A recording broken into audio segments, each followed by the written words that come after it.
বর্তমান এমন একটা সমাজ আমাদের এসে গেছে বা সামাজিক ব্যবস্থা হয়ে গেছে, আমরা বাবারা ছেলে মেয়েদের যে একটু গাইড করব, একটু সময় দেব, ছেলে মেয়েদের পিছনে একটু মেহনত করব, এই রকমের বাবাদের আর টাইম নেই। আর এই টাইম না দেওয়ার কারণে আজকে বাবাও দেখেন একদিকে ছিটকে পড়ে আছে, আর সন্তান বাবার থেকে আবার ডবল মানে একটা নেতাগিরি করে বা অন্যান্য জায়গায় কোন এক রকমের হাত বাড়িয়ে বাবার মুখটাকে ছাই করে অচঙ্কার করে এই সমাজের বুকে বাবাকে ছোট করে বসিয়ে রেখেছে। হে গার্জিয়ান, হে মা বাবা, আমি আপনাদের বলছি খুব ভালো করে কথাগুলো শুনবেন। আজকে এই বিষয়টাকে আপনাদের সামনে তুলে ধরার জন্য আমি ছোট করে 1 মিনিট একটা ভূমিকা বলছি, কথাটা ভালো করে নেবেন, কাজে দেবে। পৃথিবীর বুকে যত বাবার ঘরে সন্তান আল্লাহ দিয়েছেন, ছেলে মেয়ে দিয়েছেন, সমস্ত ছেলে মেয়েরা হলো বাবা এবং মায়ের আমানত। এই আমানতের যদি কোনো মা বাবা খেয়ানত করে, এই আমানতকে ঠিক মতো যদি বাবা বুঝিয়ে না দিতে পারে, কিয়ামতের দিনে সেই বাবার সবথেকে বড় পস্তানা হবে। এই আমানতের দিয়ানাতদারি করা সমস্ত বাবাদের জন্য ফরজে মানসাবি, যার অর্থ হলো ছেলে মেয়ে জন্ম দিয়ে ছেড়ে দিয়ে হবে না, তাকে প্রকৃত মানুষ বানাতে হবে এবং তাকে চরিত্রবান সন্তান আপনাকে মানুষ করতে হবে। কি করে চরিত্রবান সন্তান তৈরি হয়, তার জন্য মা বাবাকে মেহনত করতে হবে। তাহলে আপনি সঠিক জায়গায় আল্লাহর কাছে গিয়ে ঠাঁই পাবেন, নচেত এই সন্তানের জন্য মা বাবার আগে আল্লাহর কাছে ধরা পড়বে। আপনাদের এই কথাটা বলতে গিয়ে হয়তো মনে একটু কষ্ট হলো, আমি আবারও বুঝাচ্ছি। আপনি বলবেন, মাওলানা আমার 4 ছেলে 2 মেয়ে, আমি তাদের এই ঠান্ডার সিজনে ভালো দামি দামি কাপড় কিনে দিই, ভালো ভালো বাজার থেকে খাবার নিয়ে এসে তাদের খাবার দিই, ভালো জায়গায় তাদের আমি নিয়ে যাই, এর নাম আমানতের দিয়ানাতদারি নয়।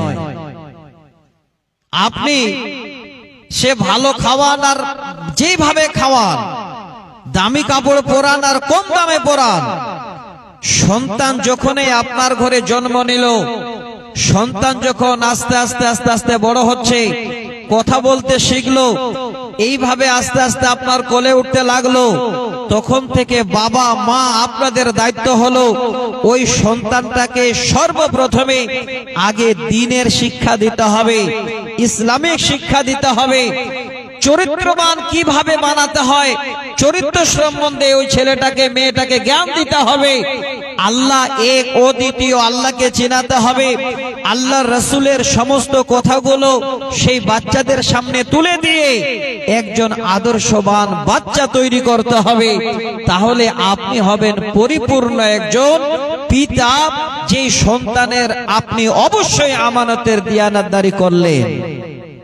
ভালো করে শুনে নেবেন, আমি আপনাদের বুঝাবার জন্য বলছি। এই জায়গায় যেহেতু জীবনে কোনোদিন আমি আসিনি, আজকে এসেছি আপনাদের এমন কোরআন এবং সহিহ সুন্নাহর উপরে 2-4টা কথা বলার জন্য, যেন আজকে আমরা বাবারা সবাই আগে একটু সচেতন হই যে আমার বাড়িটাকে আমি কি করে আগে ঠিক করব, আমার ছেলে মেয়েদের কি করে আমি আগে ঠিক করব, আমার ছেলে মেয়েদের সর্বপ্রথমে কি করে আমি আগে এই দ্বীনের শিক্ষা দিয়ে সুন্দর করে তাকে ইসলামী তারবিয়াত দেব। এই রকমের যদি কোনো বাবা কোনো মা চিন্তা ভাবনা নেই, আল্লাহর কসম করে বলছি কিয়ামতের দিনে এই ছেলে মেয়েদের জন্য আল্লাহর জান্নাত যাওয়ার জন্য আপনার রাস্তাটা আল্লাহ খুলে দেবেন। আর যদি আপনি বাবা হয়ে এই দায়িত্ব পালন না করেন, এবার ছেলে মেয়েকে ছেড়ে দিয়ে আপনি 4 দোকানে 6 ঘন্টা আড্ডা দেন, ওই ছেলে মেয়েরা আপনার কাছে শিক্ষা না পেয়ে যদি 12, 14, 15, 20 বছরের ছেলে মেয়ে হয়ে কলেজে গিয়ে তারা গুনাহ করে, স্কুলে গিয়ে যদি তারা জেনা করে, বাবা আপনি লিখে নেন, আমি হাদিস শোনাবো আপনাদের সহিহ বুখারী থেকে, ওই ছেলে মেয়েদের জেনার পাপের ভাগ, ওই পাপের বোঝা বাবা আপনাকে কিয়ামতের দিনে আল্লাহর কাছে জবাব দিতে হবে। একটু শুনবেন, আমি এই জন্যই আপনাদের সর্বপ্রথমে ভূমিকা স্বরূপ এই কথা দু চারটা বললাম। তবে ছেলেকে ভালো শিক্ষা দেওয়ার আগে বাবারা নিজে আগে সচেতন হন। ছেলেকে ভালো কথা বলার আগে আপনি নিজেকে আগে ভাবুন যে ওই জিনিসটা আমার কাছে আছে কিনা। কারণ আপনি কাউকে খারাপ বলবেন আর নিজে আপনি ভালো মানুষ, এটা কোনোদিন যেন মনে না করেন। সাক্ষী কি? বাইরের মানুষ নয়, আপনার অঙ্গ প্রত্যঙ্গই আপনাকে সাক্ষী দিচ্ছে। মিলান, আমি আপনাদের বুঝাচ্ছি। মনে করেন রাস্তা দিয়ে একটা লোক হেঁটে যাচ্ছে, 3-4 বন্ধু বসে আছেন। এবার লোকটাকে দেখে আপনারা 3-4 বন্ধু একে অপরের কানে কি যেন এবার ফুসফুস করে কথা বলে এইভাবে করে ইশারা করে দেখাচ্ছেন ওই লোকটা। দেখাবেন, একটা আঙ্গুল আপনাকে দেখাচ্ছে ওই লোকটাকে, কিন্তু ভেবেছে এই 3টা আঙ্গুল কিন্তু আপনাকে দেখাচ্ছে। ওই লোকটার আগে নিজে সাবধান। আপনারা মিলান, যখন এই আঙ্গুলটা দিয়ে কাউকে দেখাবেন তার আগে 3টা আঙ্গুলকে ভাববেন যে একটা আঙ্গুল দিয়ে লোকটাকে আমি খারাপ বলছি, এই 3টা আঙ্গুল আমাকে দেখাচ্ছে, তার মানে তার থেকে আমি বেশি খারাপ। তাহলে নিজেকে আগে সচেতন হতে হবে। মানুষকে খারাপ বলার আগে নিজেকেই আগে আপনাকে খারাপ চরিত্র ছেড়ে দিয়ে সমস্ত খারাপই ছেড়ে দিয়ে আগে ভালো হতে হবে। এটা উদাহরণ কেন দিলাম? আল্লাহর কোরআনের আয়াতটা বুঝাবার জন্য। দেখেন, এবার আমি তর্জমা করছি। যে আয়াত পড়েছি আমি প্রত্যেকটাই আপনাদের আগে বলেছি, দলিল দেব, হাদিস নাম্বার বলবো, হাদিসের ইবারত বলবো, উদাহরণ দেব, যেন কোন রকমের একটাও কোরআন হাদিসের উদাহরণ না হয়। আমি প্রত্যেকটাই কোরআন এবং সহিহ সুন্নাহর উপর আপনাদের উদাহরণ তুলে দেব। এবার কোরআনের আয়াতের আমি তর্জমাটা করছি। এই আয়াতের তর্জমাটা খুব ভালো করে একটু যদি আপনারা শুনে নেন, তাহলে নিজেকেই যেন ভাববেন যে আল্লাহ, আমি একজন ধন্য পিতা হতে পারবো কিভাবে। আল্লাহ বলছে, রব্বুল আলামিন বলেন, বিসমিল্লাহির রহমানির রহিম।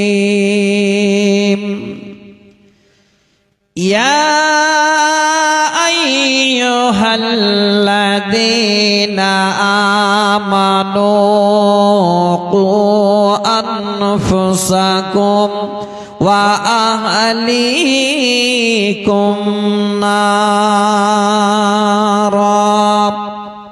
আল্লাহ বলেন, হে আমার ঈমানদার বান্দারা, যারা তোমরা আমাকে আল্লাহ বলে বিশ্বাস স্থাপন করেছো, কু আনফুসাকুম ওয়া আহলিকুম নারা। আল্লাহ বলেন, বান্দা, আগে তোমরা নিজে বাঁচো। এই নাফসটাকে বলা হয়, এই কুম জামিরটাকে নিজের দিকে যেন লোটানো হয়। নাফস মানে হলো নিজের অন্তর্বান, আপনি নিজে। আল্লাহ বলেন, বান্দা, কু আনফুসাকুম ওয়া আহলিকুম নারা। হে বান্দার বান্দা, আগে তুমি নিজে বাঁচো, তারপরে তুমি তোমার আহাল পরিবারকে জাহান্নামের আগুন থেকে বাঁচাও। প্রথমে আগে আল্লাহ নিজেকে বাঁচতে বললেন। বাবা, কথাটা একটু মাথায় নেবেন, কাজে দেবে। সন্তানকে ভালো কথা বলার আগে আপনি নিজে ভালো হন। সন্তান সন্ততিকে জাহান্নাম থেকে বাঁচার আগে আপনি আগে জাহান্নাম থেকে বাঁচুন। আল্লাহ নিজে আগে বাঁচতে বলছেন, তারপরে আহাল পরিবারকে জাহান্নামের আগুন থেকে বাঁচাতে বলছেন। এবার আপনি যদি বেঁচে যান, আপনার সন্তান সন্ততিও যদি বেঁচে যায়, ইহকালে এবং পরকালে আপনার থেকে আল্লাহর কাছে আর ভালো বান্দা কেউ হবে না। খালি মিলাবেন হিসাব। আমি তো শুরু করলাম কেবল আশা করি আপনারা অবশ্যই জানতে পারবেন। আমি সহজ করে কথাগুলো বলবো। এবার আল্লাহ এই জাহান্নাম থেকে নিজেকে বাঁচতে বললেন, আহাল পরিবার মানে ছেলে মেয়েদেরকে বাঁচাতে বললেন কেন? আল্লাহ এখানে আরো বলছে, আবার ইঙ্গিত করছে। আল্লাহ বলেন, বান্দা ওয়াকুদুহান নাস ওয়াল হিজারাত, আল্লাহ বলেন বান্দারে এই জন্য আমি তোমাকে এবং তোমার আহাল পরিবারকে জাহান্নামের আগুন থেকে বাঁচাতে বললাম। হে বান্দা, আমি আবার যেন ইঙ্গিত করে তোমাদের জানালাম আমার কঠিন জাহান্নাম, ওই জাহান্নামের আমি জ্বালানি করব, ওই জাহান্নামের আমি ইন্ধন বানাবো এই দুনিয়ার মানুষ এবং পাথর দ্বারা। আল্লাহ আবার কি বলছে? আমার জাহান্নামকে আমি জ্বালাবো এই মানুষ আর পাথর দিয়ে। সে জাহান্নাম কঠিন, আমি সেই জাহান্নামের বর্ণনা দিচ্ছি না, খালি কোরআনের তর্জমাটা শোনাচ্ছি। আল্লাহ আরো বললেন, আলাইহা মালাইকাতুন গিলাদুন শিদাদুল লা ইয়াসুনাল্লাহা মা আমারাহুম। আল্লাহ বলেন বান্দা, ওই কঠিন জাহান্নাম দেখভালের জন্য আমি আমার ফেরেশতাদের নিযুক্ত করেছি। সেই ফেরেশতাগুলো যেমন তেমন ফেরেশতা নন, তিনারা এত কঠিন মেজাজের, এত কঠিন হৃদয়ের, তারপরেও লা ইয়াসুনাল্লাহা মা আমারাহুম, আমার হুকুম তারা কিঞ্চিত পরিমাণ এদিক ওদিক করে না, অমান্য করে না। ওয়া ইয়াফআলুনা মা ইউমারুন, আল্লাহ বলেন বান্দা আমি যাহাই করতে বলি ফেরেশতারা তাহাই করে। এত কঠিন, এত কঠিন মেজাজে আল্লাহর জাহান্নামের দায়িত্বে আছেন ফেরেশতারা, তারপরেও আল্লাহ বলছেন আমার এতটুকু তারা কোনো কথার ইদিক উদিক করে না, আমি যাহাই করতে বলি তারা তাহাই করে। তাহলে একবার ভাবেন, সর্বপ্রথমেই এতগুলো আল্লাহ বুঝাবার জন্য এই মানুষের দুটো শব্দকে নিলেন, কু আনফুসাকুম ওয়া আহলিকুম নারা। আল্লাহ বলছেন বান্দা আগে নিজে জাহান্নাম থেকে বাঁচো আর তোমার আহাল পরিবারকে জাহান্নামের আগুন থেকে বাঁচাও। তাহলে আহাল কাকে বলে, পরিবার কাকে বলে? আমরা রচনা অনেক পড়েছি, স্কুলের জীবনে পড়েছি, এখনো রচনা পড়া হয়।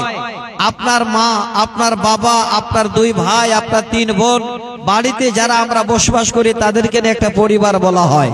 আমি সংক্ষেপে আপনাদের বুঝাবার জন্য বললাম। তাহলে এই আহাল যাকে বলা হয়, পরিবারও তাকে বলা হয়। এবার পরিবারের যিনি হলেন মেন মালিক, তিনি হলেন বাবা। শুনবেন, ভালো করে মিলিয়ে নেবেন।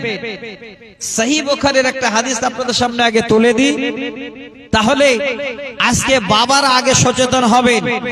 আমি আজকে যে বক্তব্যটা রাখবো বাবাদের জন্য, মায়েদের জন্য, এটা নয় যে মাওলানা ছেলেরা মা বাবাকে দেখে না তার জন্য একটু ওয়াজ করুন, প্রয়োজন নেই।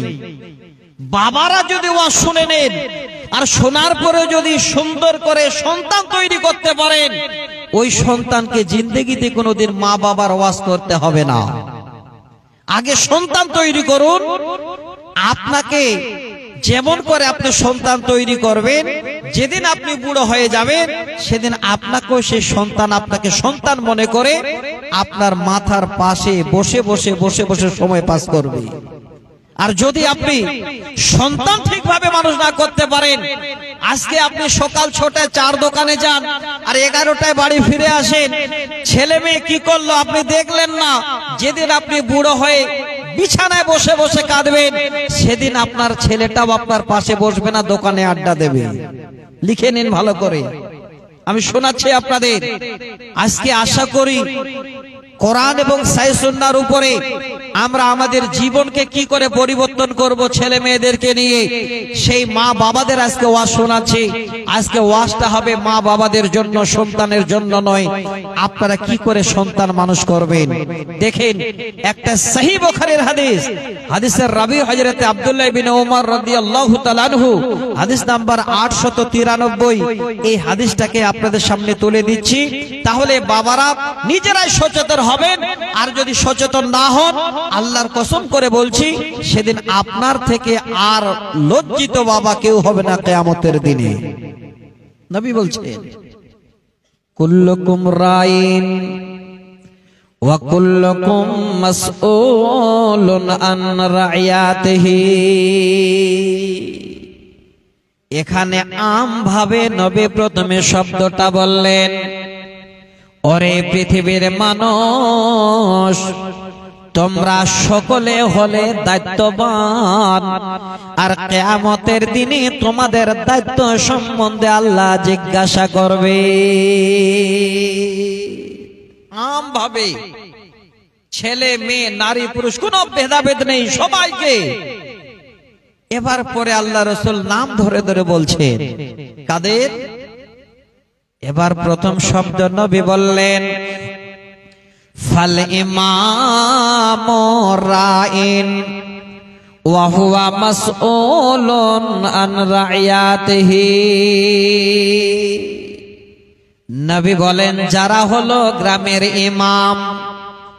এবার ইমাম মানে রসিমউদ্দিন ভাইয়ের মতো ইমাম নয়। ইমাম মানে মসজিদের মাওলানা সাহেব নয়। ইমাম মানে ঈদগাহার মাওলানা নয়। ইমামের মানে হলো যারা হলো ভেলাই গ্রামের দায়িত্ববান লোক, যারা হলেন ভেলাই গ্রামের মডেল টাইপের মানুষ, যারা হলেন এই ভেলাই গ্রামের বিচারক, যাদের দ্বারায় আপনাদের সামাজিক বিচার ফয়সালা হয়, যাদের দ্বারায় এই ভেলাই গ্রামের যেন বিচার সালিশ হয়, যাদের দ্বারায় গ্রামে এই গ্রামের মানুষেরা সবাই আপনার কাছে এসে দাঁড়ায়, যারা হলেন দায়িত্ববান, এই দায়িত্ববানদের আল্লাহ রাসূল ইমাম বললেন। নবী বলেন, ফাল ইমামু রাইন ওয়া হুয়া মাসউলুন আন রাইয়াতিহি।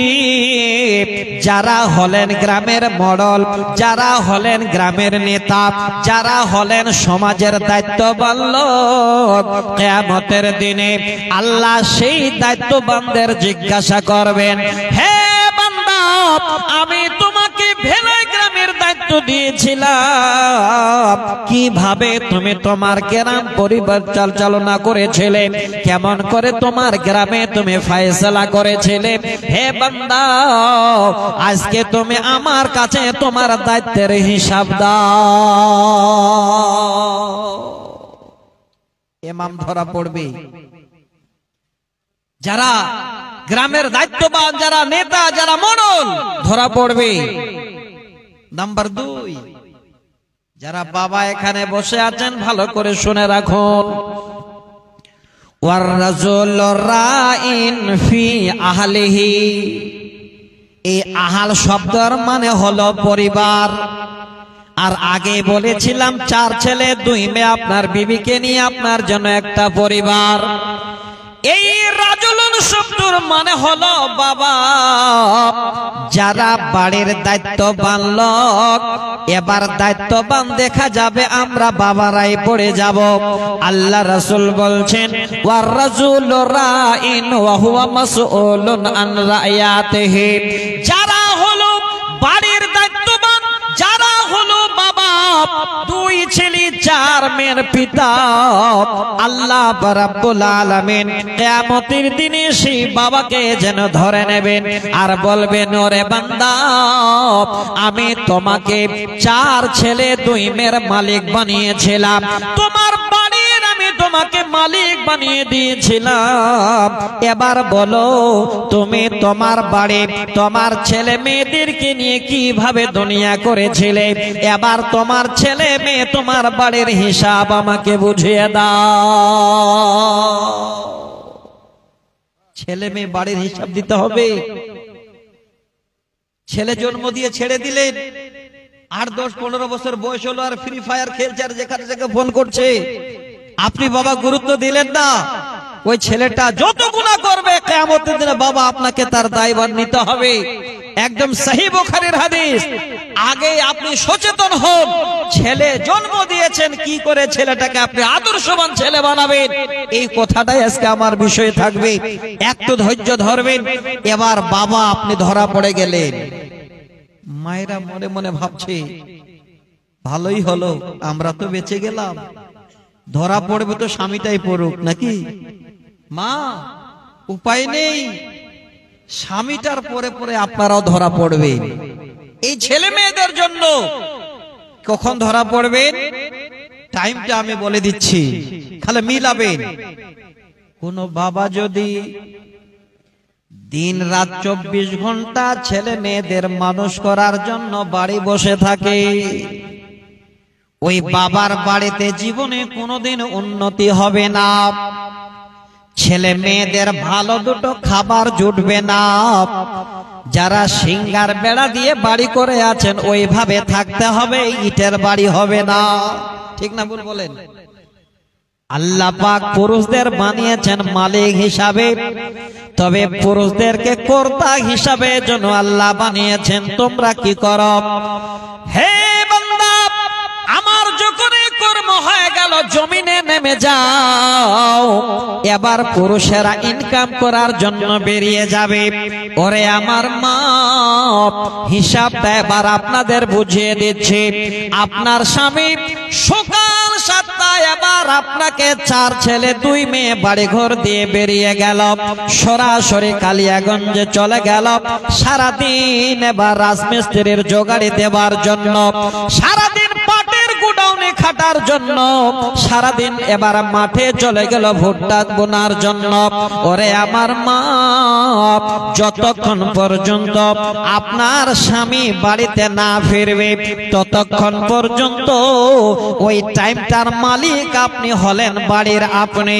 হ্যাঁ মা আমার, আপনাদের জন্য এই শব্দটা নবীজি দিয়ে গেছেন। নবীজি বলছেন ওয়াল মারআতু রায়াতুন ফি বাইতি জাওজিহা ওয়া হিয়া মাসউলাতুন আন রায়াতিহা। নবী বলেন কিয়ামতের দিনে স্বামী যখন কালিয়াগঞ্জে গিয়েছিল, সকাল 7টা থেকে সন্ধ্যা 7টা পর্যন্ত বাইরে ছিল, ওই টাইমটার মালিক তুমি ছিলে তোমার বাড়ির, তোমার স্বামীর বাড়ির। ওরে বান্দি বলো, তুমি তোমার স্বামীর ঘরটাকে কিভাবে দেখভাল করেছো, কিভাবে তোমার স্বামীর ছেলে মেয়েদের দেখেছো? তুমি যে স্বামীর একজন আমানত স্ত্রী কিভাবে বাড়িতে ছিলে, এবার তুমি নিজেই যেন আমার কাছে তোমার এই টাইমের হিসাব দাও। মাও ধরা পড়ে যাবে, বাবাও পড়বে। তাহলে ভাবেন, শুধু আমরা পরিবারের মেন মানুষ মা এবং বাবা, এই ছেলে মেয়েদের ঠিক মতো যদি আমরা পরিষেবা না দিই, এই ছেলে মেয়েদের ঠিক মতো যদি দেখভাল না করি, ঠিক মতো যদি আল্লাহ আল্লাহ রসুলের দ্বীনি তারবিয়ত শিক্ষা না দিই, এবার ছেলেকে যদি আমরা বেয়াড়া বানিয়ে রাখি, মা বাবা কিয়ামতের দিনে এই ছেলে মেয়ের জন্য আল্লাহর কাছে ধরা পড়বে। তাহলে সচেতন হতে হবে আগে বাবাদের, মায়েদের। কিন্তু মায়েরা আমার, আপনাদের আরো একটা হাদিস শোনাচ্ছি। এখানে একটা শব্দ এসেছে ওয়াল মারআতু রায়াতুন ফি বাইতি জাওজিহা। যাও শব্দের মানে হলো স্বামী, আর বাইর শব্দের মানে হলো ঘর। স্বামী যখন থাকবে না বাড়িতে, স্বামীর ঘরের আপনি হলেন মালিক। এবার স্বামী যখন ঘরে থাকে না, আমার মায়েরা মালিকানা করতে গিয়ে তখন স্বামীর অনেক সংসারে ধ্বংস করে দেয়। বলো ঠিক না ভুল বললাম? সুযোগ নেবে। স্বামী যখন বাড়িতে নাই, এই সুযোগে যখন ফেরিয়ালাটা এসে গেছে কাপড় নিয়ে, তাহলে কমপক্ষে না হলে একটা ভালো উন্নাগুলা পছন্দ করে লুকিয়ে কিনি। বলুন কিনে কিনা? হে মা, আপনাদের বলছি ভালো করে শুনে নিন। কিয়ামতের দিনে যদি ধরা না পড়তে চান, আপনি যদি একটা মোটা কম্বল গায়ে দিয়ে মানে দিন কাটান রাত কাটান তবুও ভালো, স্বামীর বিনা ইজাজতে 1 টাকা দিয়েও একটা উন্না কিনবেন না। যদি কিনতে হয় সকাল বেলায় স্বামী যখন কালিয়াগঞ্জে যাবে, ওই স্বামীকে যাওয়ার আগে সুন্দর করে আদর করে বলবেন যে আজকে যদি গ্রামে কেউ আসে বা অমুক দোকানে গিয়ে আমি সুন্দর করে একটা উন্না নেব, এই ইজাজত আগে নিয়ে নেবেন। ইজাজত না নিয়ে 1 টাকাও স্বামীর ঘর থেকে কাউকে দেবেন না। আল্লাহর কাছে ধরা পড়তে হবে। আমি একটা হাদিস শোনাচ্ছি আপনাদের, এমনিতে আগেই বলেছি কথাটা শোনাবো না, সহিহ বুখারী মুসলিমের হাদিস, আপনাদের প্রত্যেকটাই দলিল দেব, তবে এই হাদিসটা আপনাদের তুলে দিচ্ছি আমি সহিহ মুসলিমের হাওয়ালা থেকে 1363 নম্বর হাদিস। হাদিসের রাবি হযরতে উমামাতুল বাহিলি রাদিয়াল্লাহু তাআলা আনহু। এই হাদিসটা আমার মায়েদের জন্য, যেন স্বামীর ঘরে অন্যায় করে আল্লাহর কাছে মায়েরা ধরা না পড়ে। হুজ্জাতুল বিদায় শেষ ভাষণে আল্লাহ রসুল আরফার ময়দানে এসে ভাষণ রেখে আর যেতে পারেননি, দুনিয়া ছেড়ে চলে গেছেন। শেষ ভাষণে আল্লাহ রসুল কিছু কিছু আলোচনা করেছিলেন, তার মধ্যেই হাদিসটা আল্লাহ রসুল ইঙ্গিত করেছিলেন। মায়েরা আমার, হে ভেলাই গ্রামের অত্র এরিয়ার মায়েরা ভালো করে শুনে রাখেন, আমি হাদিসের ইবারতটা পড়ছি। নবীজি বলেন, লা তুনফিকিল মারআতু শাইয়ান মিন বাইতি জাওজিহা ইল্লা বিজাওজিহা। কিলা ইয়া রাসূলুল্লাহ ওয়ালা তাআমা ক্বালা যাকা আফজালু আমওয়ালিনা। আল্লাহর নবী হুজ্জাতুল বিদায় ভাষণ দিচ্ছেন আর বলছেন, হে পৃথিবীর নারীরা, লা তুনফিকিল মারাতু শাইয়ান মিন বাইতি জাওজিহা। হে পৃথিবীর মহিলারা, তোমার স্বামীর বিনা ইজাজতে তোমার স্বামীর ঘর থেকে কিঞ্চিত পরিমাণ কোন একটা সরিষার দানা পরিমাণ কাউরে দিও না। আমার মা, কয়জন আমল করেন হাদিসটা একবার ফলো করেন। আপনারা স্বামী খালে চোখের আড়াল হলেই দেখবেন স্বামীর ঘর থেকে কি করে ধ্বংস করা যায়, কি করে কাকে দিয়ে কি করা যায়। আমি এই ইশারা ইঙ্গিত করছি, অনেকগুলো কথার ভিতরে পাওয়া যাবে, আমি যাচ্ছি না, কারণ আমাকে সেই বিষয়টা নিয়ে আপনাদের অনেক কিছু কথা বলতে হবে। আমার মা শুনবেন একটু মন দিয়ে, আল্লাহ রসুল বলছেন স্বামীর বিনা ইজাজতে একটা রাই দানা পরিমাণ যেন কেউ তোমরা কাউকে না দাও, ইল্লা বিজাওজিহা। এবার প্রশ্ন করেন, নবী গো, স্বামী এবার ঘরে নাই, কিলা ইয়া রাসূলুল্লাহ ওয়ালা তাআমা। নবীজি এমন সময় হয়ে গেল স্বামী ঘরে নাই, আর কেউ এসে এবার আমাদের ঘরে খাবার চেয়ে বসলো, খানা চেয়ে বসলো, এবার আমরা তাহলে কি করব? নবীজি বলছেন, ক্বালা যাকা আফজালু আমওয়ালিনা। হে আল্লাহর বান্দিরা, জেনে রাখো ভালো করে, ওই তোমার স্বামীর ঘরে যে একটু খানা তুমি কাউরে দিতে চাও, এই খানাটাও হলো তোমার স্বামীর মালের মধ্যে অতি উত্তম মাল, তোমার স্বামীর সম্পত্তির মধ্যে অতি উত্তম সম্পদ। যদি তুমি কাউরে খাবার দিতে চাও, আগে স্বামীর কাছে ইজাজত নাও। স্বামী যদি বাইরে গেছে তো আগে ফোনে একবার জিগিয়ে নাও, ফোন করে জেনে নাও, তারপরে তুমি খাবার দাও। এই হাদিস থেকে আবার যেন নবীজি বুঝিয়ে দিলেন, হে পৃথিবীর নারীরা, তোমার স্বামীর ঘর থেকে স্বামীর বিনা ইজাজতে কিঞ্চিত পরিমাণ তুমি কাউরে দিও না। ধরা পড়বেন কিয়ামতের দিনে। এই রকমের বিবি যদি ঘরে থাকে, আল্লাহ আপনার ঘরটাকে ফুল বাগান বানিয়ে দেবেন, সুখের ঘর বানিয়ে দেবেন। কিন্তু আজকে আমাদের মধ্যে এই রকমের ঘর খুব কম আছে, খালি সুযোগ খুঁজে আব্দুল্লাহর বাবা কখন কালিয়াগঞ্জে যাচ্ছে, গেলেই কাজটা হয়ে যাবে। আমার মা, হ্যাঁ বোন, আজকে আপনাদের অনুরোধ করছি, সন্তান প্রতিপালন করার জন্য মা বাবার কি কি ভূমিকা আছে আমি আপনাদের তুলে দিচ্ছি।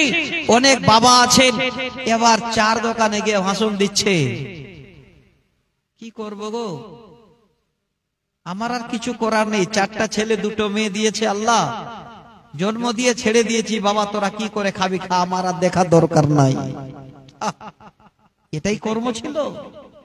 হে বাবা, আমি সহিহ বুখারীর হাদিস শোনাচ্ছি আপনাদের, এই বাবাদের শুনে রাখেন, যদি আপনার এতটুকুর সন্দেহ হয়, মোবাইল আপনার কাছে আছে, আপনার সেই মোবাইলে গুগল অপশন আছে, এক্ষণে গিয়ে প্রশ্ন করুন হাদিসের রাবি হযরতে মুআক্কাল বিন ইয়াসার রাদিয়াল্লাহু তাআলা আনহু, হাদিস নাম্বার 7150।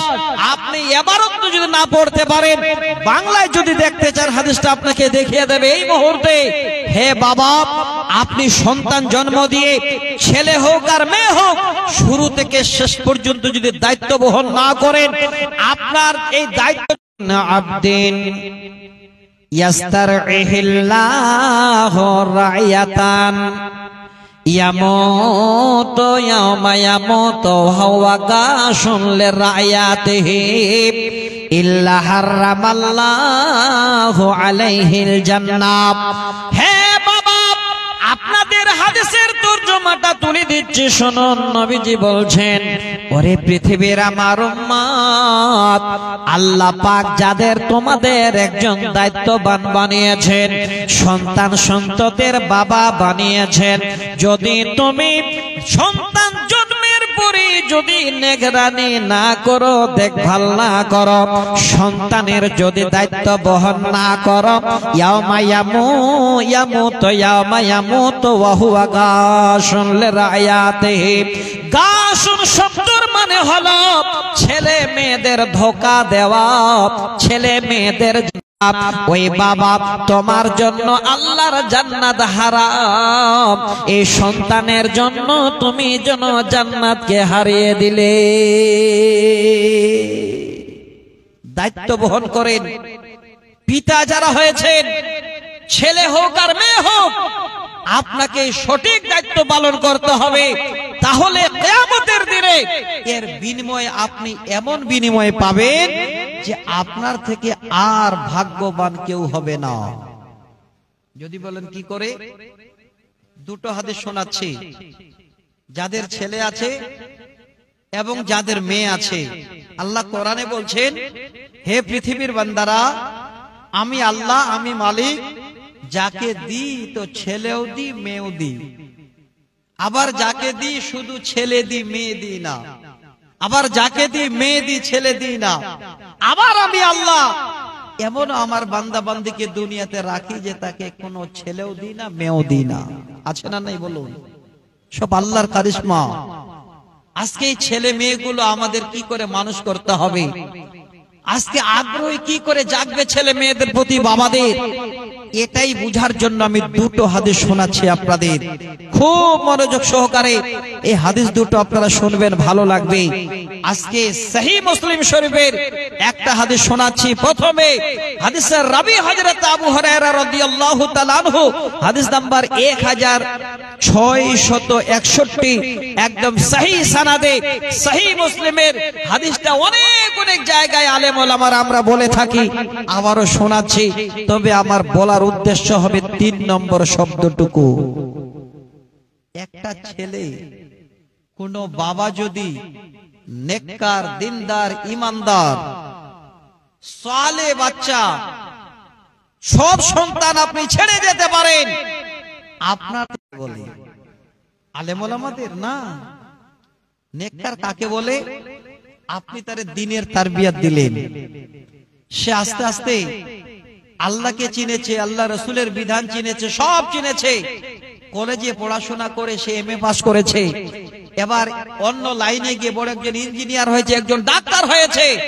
5 ওয়াক্ত নামাজ আদায় করে টাইমে টাইমে সঠিক কোরআন হাদিস মোতাবেক চলে। জেনে রাখেন, ওটাই আপনার নেককার সন্তান। খালি আলেম ওলামা এটা ভাবিয়েন না, এটা ভুল ধারণা মানুষের।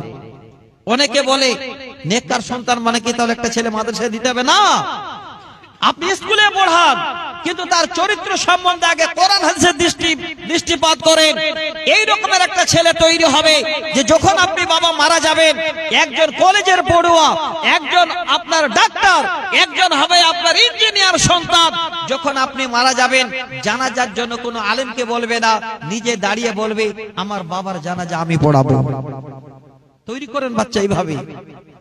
দেখেন এমন টাইম একটা চলে আসছে, এই রকমের সন্তান ঘরে ঘরে তৈরি হবে ইনশাআল্লাহ, যদি বাবারা আমরা একটু সচেতন হই। আমি উদাহরণটা দিচ্ছি আপনাদের, নেককার বাচ্চা যদি একজন আপনি মানুষ করতে পারেন, তাহলে আপনি এত বড় ভাগ্যবান, এত বড় ভাগ্যবান যে আপনার জিন্দেগিতে কোনোদিন নেকি আর বন্ধ হবে না। সহিহ হাদিস, নবীজি বলেন ইজা মাতাল ইনসানু ইনকাতা আনহু আমালুহু ইল্লা মিন সালাসিন সাদকাতিন জারিয়াতিন আও ইলমিন ইনতাফাহু বিহি আও ওয়ালাদিন সালিহিন ইয়াদউ লাহু। অনেকবার হাদিসটা আমরা শুনেছি, আমি আপনাদের এতটুকুন পয়েন্ট দেবার জন্য যেন হাদিসটা বলছি। আল্লাহর নবী বলেন পৃথিবীর বুকে মানুষ যখন মারা যায়, তার দুনিয়ার সমস্ত রকমের আমল বন্ধ হয়ে যায়। ইনকাতা শব্দর মানে হলো মুনকাতা হয়ে যাওয়া, ছিন্ন বিচ্ছিন্ন হয়ে যাওয়া, সঙ্গ ছেড়ে দেওয়া। তার মানে আপনি জীবিত আছেন, আপনি রাস্তায় যেতে যেতে যদি একটা ইট হাত দিয়ে বা পা দিয়ে হটিয়ে দেন, আপনার সাদকার যেন নেকি পেয়ে যাবেন। রাস্তা দিয়ে যাচ্ছেন, এই রকমের কোন একটা লোক যেন রাস্তা চিনতে পায় না, আপনাকে জিজ্ঞাসা করলো ভাই ভেলাই কোন গ্রামে যাব, আপনি রাস্তা বলে দিলেন, আপনার জন্য সাদকা হয়ে গেল। এটা জীবিত হালাতে। কিন্তু নবী বলেন যখন মানুষ মারা যায়, এই রকমের দুনিয়ার সমস্ত আমল তার জন্য বন্ধ হয়ে যায়। কিন্তু তিনটি এমন আমল আছে, এই তিনটি আমল কিয়ামতের পূর্ব পর্যন্ত বন্ধ হয় না। হে ভাগ্যবান, ঠান্ডার দিনে যারা বসে আছেন, যারা পিতা এখানে বসে আছেন, আপনারা কত বড় ভাগ্যবান। হাদিসটা আজকে নিয়ে যান উপহার স্বরূপ। এক নাম্বার হলো সাদকাতিন জারিয়াতিন, যারা জীবনে জীবন বেঁচে থাকতে আল্লাহ রাস্তায় সাদকায় জারি করেছে। সাদকার মানে হলো দান করা, আর জারিয়া শব্দর মানে এখনো আমরা অনেক ভাইরা জানি না জারি মানে কি। জারি উদাহরণটা দিয়ে আপনাদের, গঙ্গা নদী আমাদের পশ্চিম বাংলার একটা বড় নদী। গঙ্গা নদীর স্রোত যেন কোনোদিন বন্ধ হতে দেখতে পাওয়া যায় না। যদিও কোনো জায়গা শুকিয়ে যায়, এতটুকু নালী থাকলে তারপরও পানির স্রোত চলতেই থাকে। জারি শব্দের অর্থ হলো জীবনে এমন একটা আমল করেছেন যে আমলের নেকি আপনার কোনোদিন বন্ধ হবে না কিয়ামত হওয়া আগে পর্যন্ত। যেমন গঙ্গা নদীর স্রোত বন্ধ হয় না, অন্যান্য সাগরের স্রোত যেমন বন্ধ হয় না। নবী বলছেন এক নম্বরে সাদকায়ে জারিয়া, যারা আল্লাহ রাস্তায় সাদকা করলো, হাত বাড়িয়ে দিল, সে মরে যাবার পরেও এর নেকি কবরে পাবে। এই নেকি যেন কিয়ামতের আগে পর্যন্ত বন্ধ হবে না।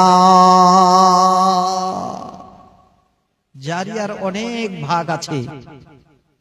সাপোজ একটা উদাহরণ দিচ্ছি, এই যে সুন্দর রাস্তাটা গেছে, রাস্তার ধারে একটা আপনি গাছ লাগিয়ে দিলেন, পানি দিচ্ছেন, গাছ বড় হলো, ঠিক চারিদিকে পাতা দিয়ে গাছ ঢাকিয়ে নিল, আপনি হঠাৎ মরে গেলেন, কবরে চলে গেলেন, আপনার সমস্ত হাড় মাংসগুলো মাটিতে খেয়ে নেবে। গাছ দাঁড়িয়ে আছে, পথিকেরা রাস্তায় যাবে, এবার গরমের দিনে কেউ এসে গাছের ছায়া নেবে, যেমনই গাছের ছায়া নেবে আপনি নেকি পেতেই থাকবেন, বন্ধ হবে না। রাস্তার ধারে একটা টিউবওয়েল গেড়ে দিলেন, আপনি মরে গেলেন, যত পথিক যাচ্ছে তৃষ্ণা বিনিময়ে আপনার কিয়ামতের কবরে যেতেই থাকবে, বন্ধ হবে না। আজকে এই ভেলাই গ্রামের মসজিদের জালসা, আপনি চারিদিক থেকে ছুটে এসেছেন, জানেন যে পৃথিবীর সবথেকে অতি উত্তম জায়গা হলো মসজিদ। আপনি মসজিদে 200, 400, 500, 1000 টাকা দিয়ে চলে গেলেন, আপনার কমেও যাবে না, আর কিয়ামতের পূর্ব পর্যন্তের নেকি আপনার বন্ধ হবে না। আপনি মরে যাবেন তো কবরে এর বিনিময় পেতেই থাকবেন। এইটাই হলো প্রথম নম্বরের একটা আমল। আমার উদ্দেশ্য বলা এটার নয়।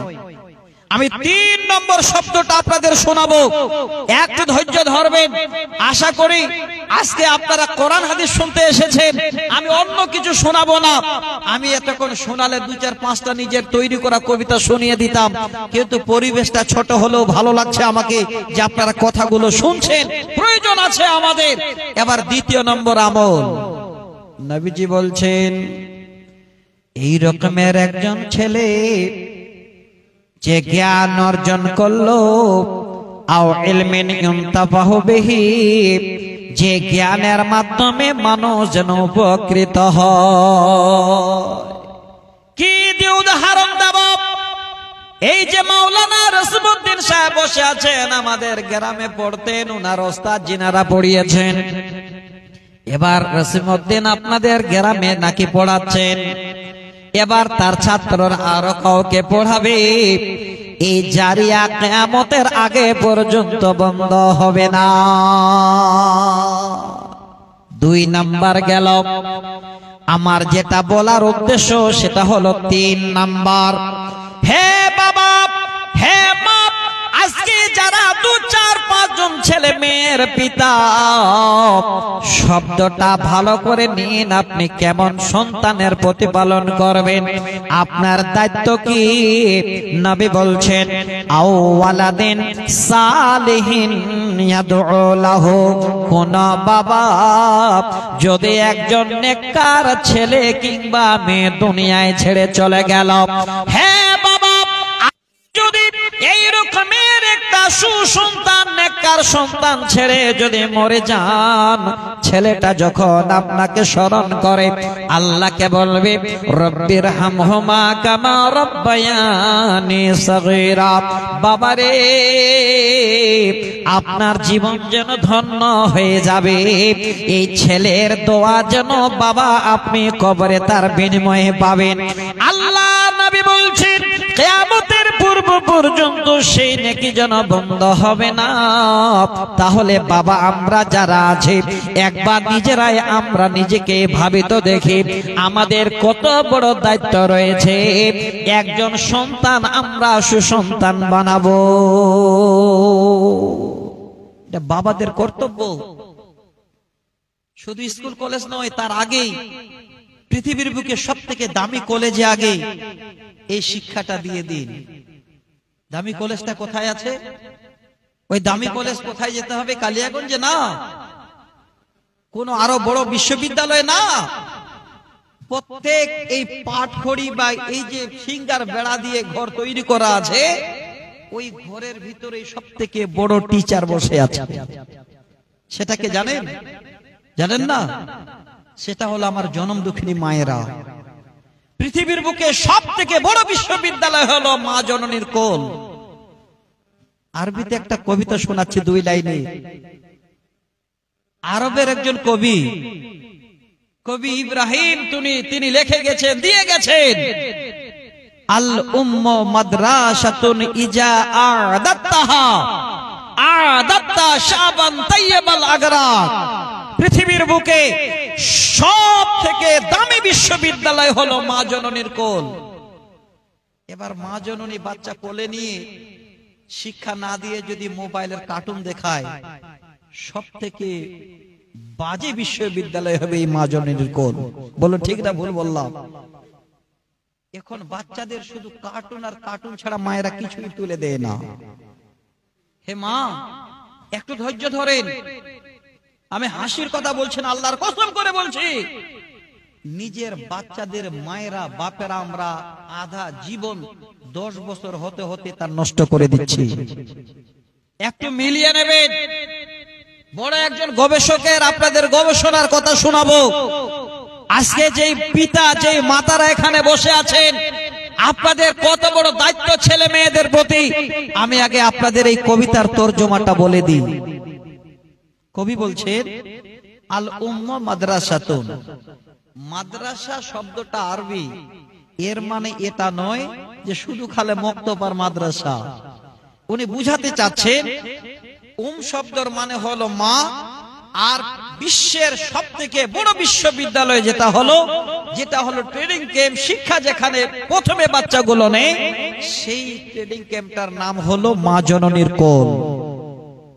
বলছেন যদি কোনো মা এই রকমের একটা বাচ্চাকে মানুষ করে, সেই বাচ্চা সেই মার কোল থেকে সারা পৃথিবীর সমস্ত জাতি এই বাচ্চা থেকে তারা অনেক জ্ঞান অর্জন করতে পারবে।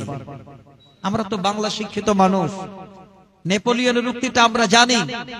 ইংরেজিতে বলেছিলেন যে আমাকে একটা ভালো মা দাও, আমি তোমাদের একটা ভালো জাতি তুলে দেব। এটা তো জানি আমরা।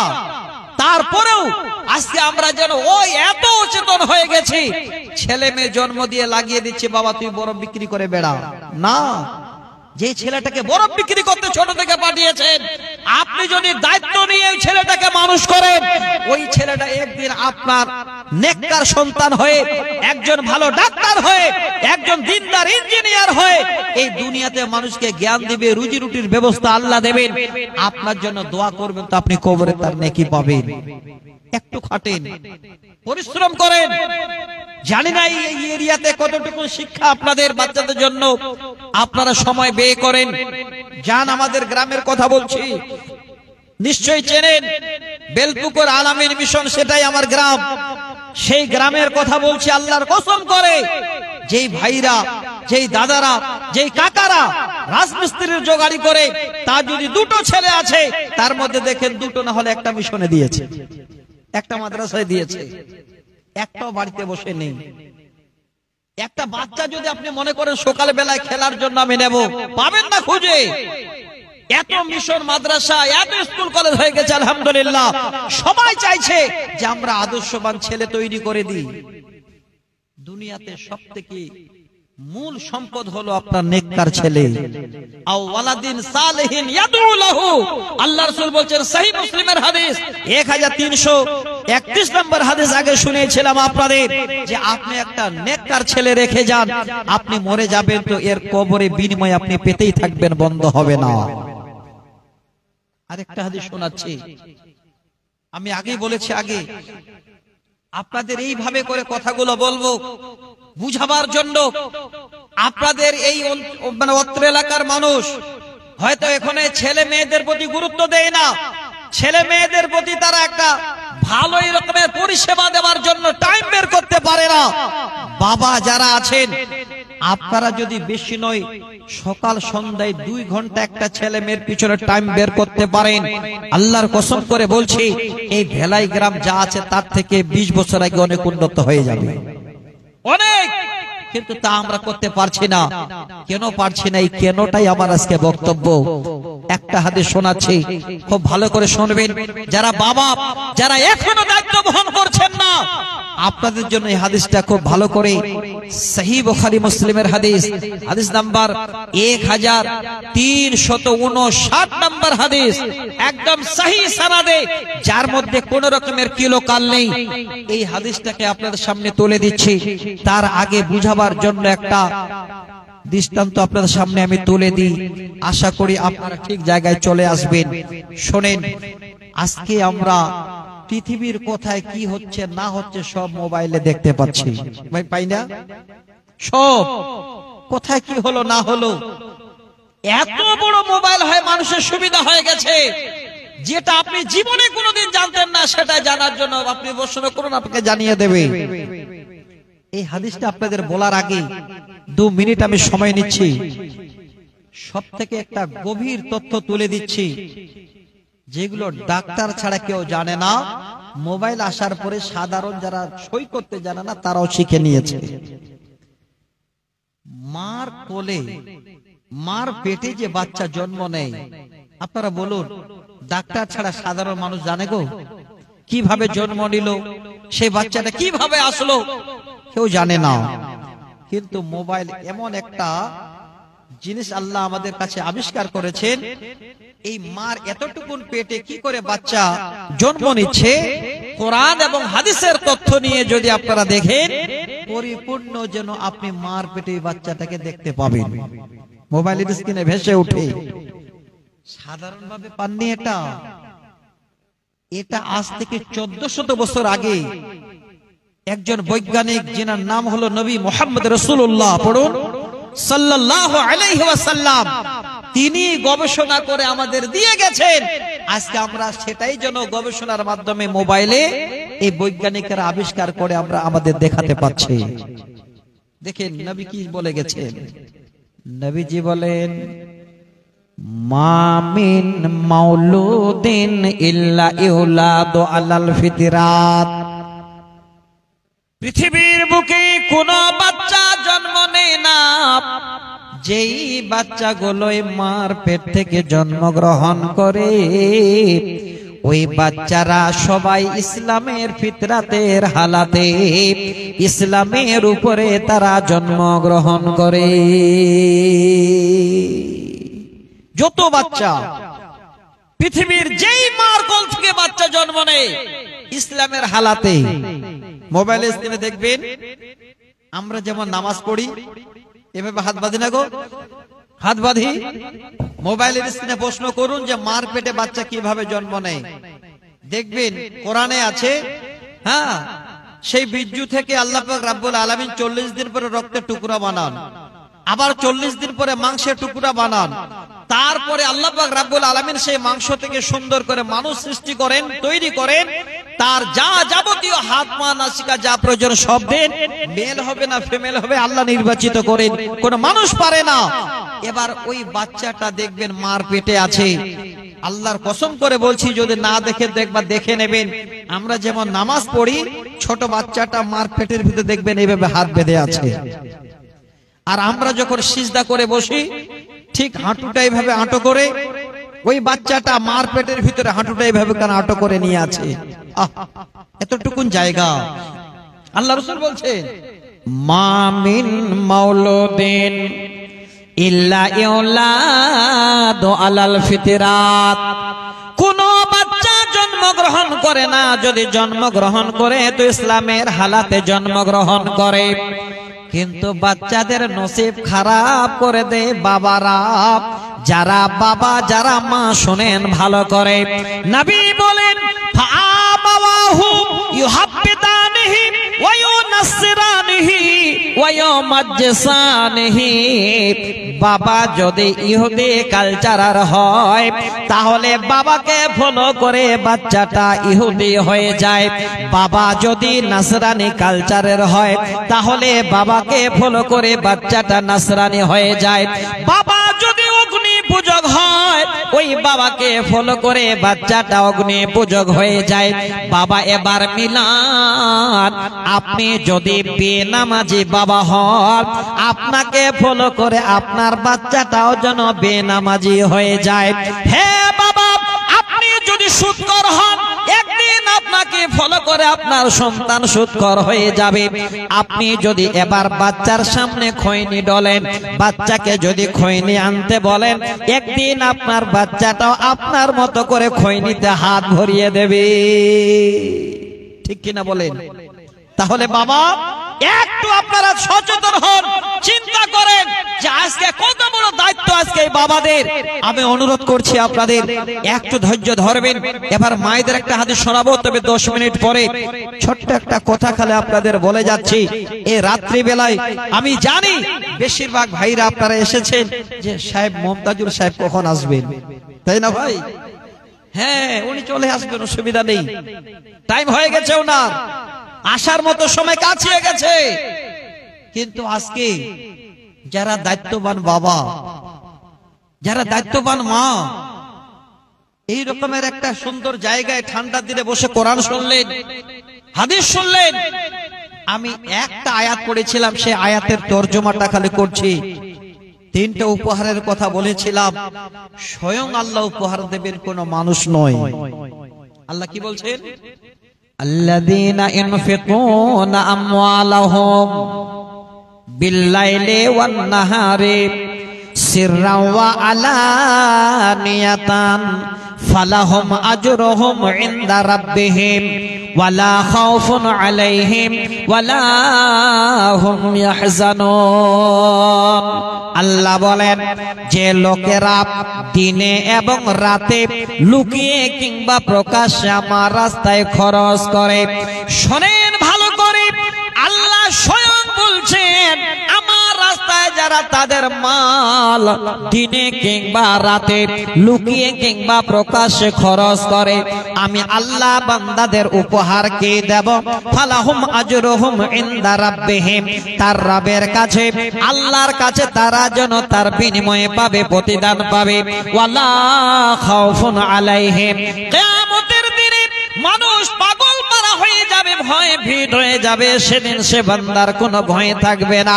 ওয়ালা হুম ইয়াহজানুন, সবাই চিন্তায় চিন্তিত থাকবে যারা আল্লাহ রাস্তায় দিনে রাতে লুকিয়ে প্রকাশ্যে দান করবে। আল্লাহ বলছেন ওই বান্দা বান্দীদের সেদিন কোনো রকমের চিন্তাও থাকবে না। নিশ্চিত আজকে সেই আল্লাহর বান্দা আমরা বসে আছি। আল্লাহর কোরআন শুনলাম, সূরা আল বাকারা 274 আয়াত নাম্বার আগেই বলেছি আপনাদের। আমি একটু অনুরোধ করছি, আপনারা বসে আছেন, ভাবছিলাম আমাকে বললেন যে আপনার 8টা টাইম, 8টা থেকে মোটামুটি 10টা, মনটা ভরে গেল। খাবার বাদ দিয়ে খুশিতে আলহামদুলিল্লাহ পড়লাম যে 2 ঘন্টা টাইম, মানে আজকে মন ভরিয়ে ওয়াজ করা যাবে। কিন্তু নসিব খারাপ, আমাকে আনতে আনতে এখানেই 8:30 বাজিয়ে দিলেন। এবার মাঝে একটা জায়গা আমাকে একটু আপনাদেরকে নিয়ে ভাবার জন্য অবশ্যই প্রয়োজন ছিল বা আছে। সেই জায়গাটা হলো আহাব্বুল বিলাদি ইলাল্লাহি মাসাজিদুহা, পৃথিবীর সব থেকে অতি উত্তম জায়গা যদি আছে সেই জায়গাটা হলো আল্লাহর ঘর। ওয়া আবদুল বিলাদি ইলাল্লাহি আসওয়াকুহা, আর সব থেকে নিকৃষ্টতম জায়গা সেই জায়গাটা যদি হলো তো খনের হাট, নাকি কি যেন কোন নাকি, যাক আমার নামটা মনে পড়ছে না, মানে বাজার। বাজার হলো সব থেকে নিকৃষ্টতম জায়গা, আর সব থেকে অতি উত্তম জায়গা হলো পৃথিবীর বুকে মসজিদ।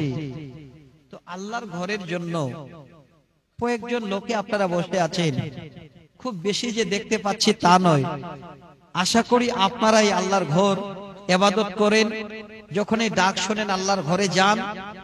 আল্লাহর ঘর মানে পৃথিবীর সমস্ত মানুষদেরই ঘর, শুধু এই ভেলাই গ্রামের ঘর নয়, এটা পৃথিবীর মানুষের ঘর।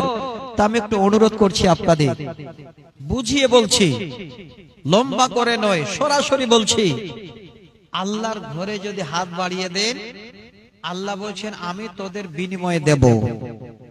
ওয়ালা খাউফুন আলাইহিম, তোমাদের কোনো ভয় থাকবে না। ওয়ালা হুম ইয়াহজানুন, সেদিন তোমাদের কোনো চিন্তাও থাকবে না। আলহামদুলিল্লাহ, আমি কথাটা বলিনি তার আগে একজন নানা আমার এসে হাত বাড়িয়ে দিয়েছেন। তো ভাই, আমার বাপ, সকলের কাছে আমার আবেদন, গ্রামটুকু হলো এতটুকু। আমি নিজেই অবাক, এই গ্রামটা দেখে আমি প্রশ্ন করলাম যে আপনারা যে গ্রামে এত বড় জালসা করেছেন, এই বাহির থেকে বড় বড় আলেম ওলামাদের ডেকে, এত ছোট গ্রাম কি করে সাহস কুলিয়েছেন? আমি নিজেই বললাম, প্রশ্ন করলাম, আর তাই দেখতে পাচ্ছি।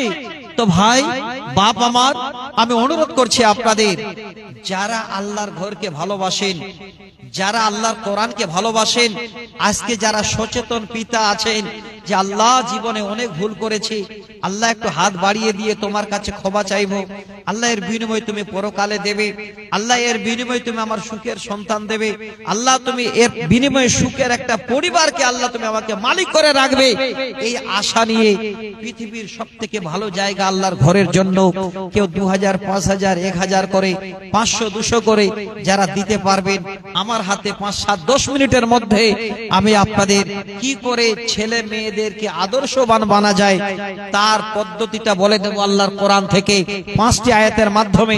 আলহামদুলিল্লাহ, আরেকজন ভাই আমার আরো 500 দিয়ে গেলেন। তো ভাই, ঊর্ধ্বে 5000, 2000, 1000, 500, যার যেমন জুটবে আপনারা ছোট জায়গা, অল্প মানুষের মধ্যে এসে একটু আবার জায়গাটাতে গিয়ে বসে যাবেন।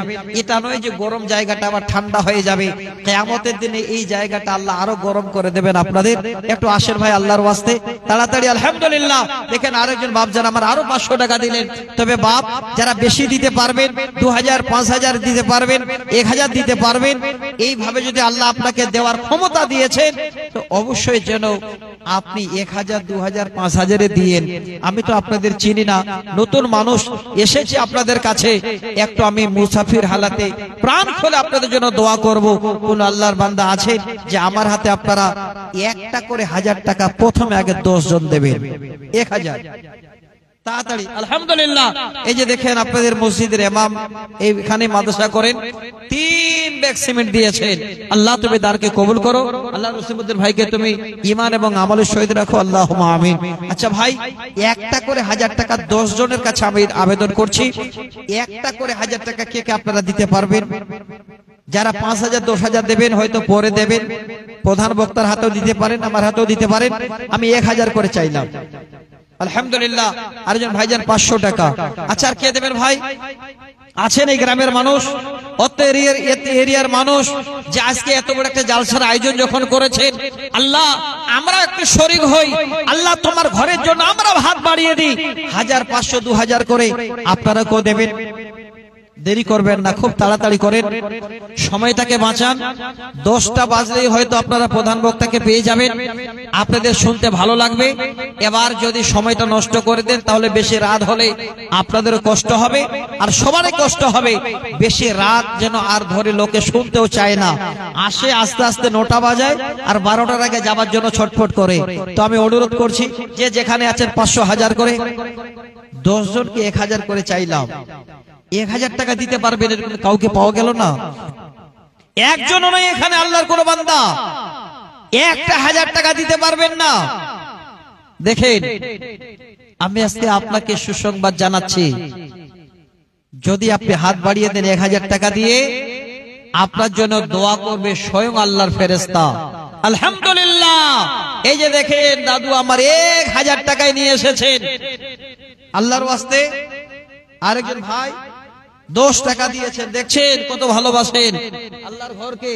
তাহলে আল্লাহর ওয়াস্তে আপনারা যে যতটুকু পারেন, 10 জনের কাছে 1000 চাইলাম। আপনি 200 100 500 যার যেমন ইচ্ছা আপনি একটু দিলে আমি 5-7 মিনিটের মধ্যে আপনাদের কি করে সন্তান আপনি এবার মানুষ করবেন, এতক্ষণ ধরে আপনাদের গাইডলাইন হিসাবে বললাম। এবার সন্তানটাকে আপনি কি শিক্ষা দেবেন, কি কথাটা বলবেন, বাবা সেই কথাটা আল্লাহর কোরআন আপনাকে বলে দেবে, আমি বলবো না। আল্লাহর কোরআনের আয়াত শোনাবো, 5টি আয়াত। এই 5টি আয়াতের মধ্যে সারা জীবনের শিক্ষা আপনি পেয়ে যাবেন। আপনার সন্তানকে আপনি কি বলবেন, দেন তাড়াতাড়ি করেন দেখি আল্লাহর ওয়াস্তে কে আছেন। আচ্ছা, অন্য কেউ নেই এখানে কমিটির লোক আজকে? যাক আলহামদুলিল্লাহ, একজন খালা আমার, উনি 500 টাকা, কত ভালোবাসেন আল্লাহর ঘরকে, এই রাত্রিবেলা এসে দিয়ে গেলেন। মা বোন, আপনাদের মধ্যে 500 1000 টাকা দেওয়ার মধ্যে কেউ নেই? ও আচ্ছা আচ্ছা, আলহামদুলিল্লাহ। স্বামী নেই শুনলাম, বেঁচে স্বামী দুনিয়া ছেড়ে চলে গেছেন। 500 টাকা, আল্লাহ তুমি দানকে কবুল করো রব্বুল আলামিন। এই দুঃখের জীবন আল্লাহ তুমি সুখে পরিণত করে দিয়ে, আল্লাহ পরকালে স্বামীর সঙ্গে পরিচয় দিয়ে জান্নাতুল ফেরদাউস দিও, আল্লাহুম্মা আমিন। ভাইজান একটু হাতটা বাড়ান না গো তাড়াতাড়ি, আমি খুব লম্বা করতে চাচ্ছি না, আমি শুধু খালি এইটুকু দিতে চাচ্ছি যে সন্তানকে আপনি 25 কিলো মাকই, আচ্ছা লিখে নেন 25 কিলো মাকই। আচ্ছা, মা বাবা এবং স্ত্রীও মারা গেছেন, দেখেন কত বড় ভাগ্যবান লোক। আজকে মা বাবার জন্য স্ত্রীর জন্য দান করেছেন 50 টাকা, 25 কিলো মাকই, যারা সমস্ত মায়া মমতা দিয়ে ছেড়ে চলে গেছেন। আল্লাহু আকবার। আল্লাহ তুমি দানকে কবুল করো। আল্লাহ তিনার মা বাবাকে আল্লাহ তুমি জান্নাতুল ফেরদাউস দিও, তিনার স্ত্রীর কবরকে প্রশস্ত করে দাও। আল্লাহ পরকালে সকলের সঙ্গে পরিচয় দিয়ে আল্লাহ তোমার জান্নাতে ঠিকানা দিও, আল্লাহুম্মা আমিন। আল্লাহুম্মা সাল্লি আলাইহি, আল্লাহুম্মা বারিক আলাইহি। ভাই আর কে কে আছেন একটু হাত বাড়ান না, তাড়াতাড়ি করেন, দেরি করছেন যে আপনারা। খুব বেশি আপনাদের টাইম আমি নেব না, আমি শুধু 5-10 মিনিট আপনাদের বলেছি। যদি 100 200 500 1000 করে দিয়ে দেন আলহামদুলিল্লাহ, তাতে আমি খুশি আপনাদের কাছে।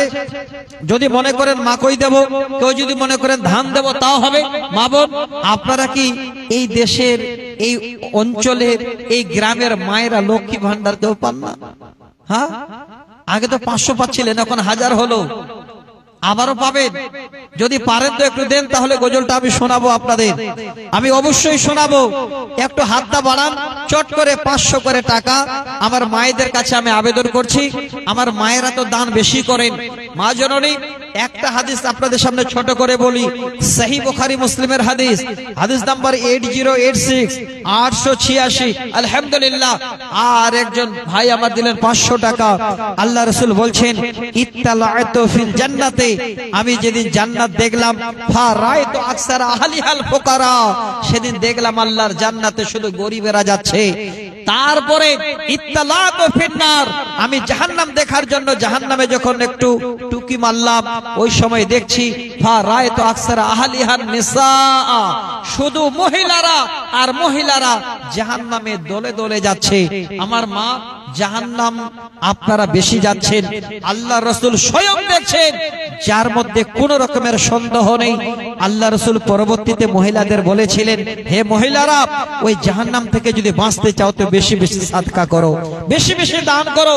তো আমি অনুরোধ করব আমার মায়েদের, আচ্ছা 50 কিলো মাকই লিখেন তো। এই ভাই আমার 500 টাকা আর 50 কিলো মাকই দিয়ে গেলেন। আল্লাহ তুমি দানকে কবুল করো। কি নাম? আলহামদুলিল্লাহ। হোসনে আরা খাতুন বোন আমার 250 টাকা আর 20 কিলো মাকই দান করেছেন। আল্লাহ তুমি দানকে কবুল করো। একটা বোন শুধুমাত্র 250 টাকা দিয়ে আর এই 20 কিলো মাকই দিল। আর একজন খালা আমার স্বামী নাই বলে 500 টাকা। মা জননী, আপনারা কেউ দিতে পারবেন না গো? একটু তাড়াতাড়ি করেন। দিদি দিল লক্ষ্মীর ভান্ডার রে, 500 থেকে দিদি দিল 1000। দিদি দিল লক্ষ্মীর ভান্ডার রে, খুশি হইল সব বৌদিরা আমার। প্রতি মাসের শুরুর দিকে লক্ষ্মী ভান্ডারের মেসেজ ঢোকে, মোবাইলটারে হাতে নিয়ে মেসেজটা করে যে উদ্ধার। দিদি দিল লক্ষ্মীর ভান্ডার রে, খুশি হইল সব মায়েরা আমার। পয়সা গুলি তুলিবার কালে স্বামীর নাহি প্রয়োজন পড়ে, টাকা তুলে খরচ করে স্বামী পাইল না খবর। দিদি দিল লক্ষ্মীর ভান্ডার রে, করে দিল দিদি আবার 1000। মা বোন, একটু হাত বাড়ান, 500 1000 করে তো দেবেন আপনারা। জাহান্নাম থেকে বাঁচার জন্য দান সাদকাটাই হলো মেন আপনাদের জারিয়া, যে আমরা জাহান্নাম থেকে বাঁচবো। আল্লাহ রাসূল বলেছেন সাদকা করতে। তো একটু বেশি বেশি হাত বাড়ান। যদি কোনো বোন ওখানে লিখছেন তো পাঠান।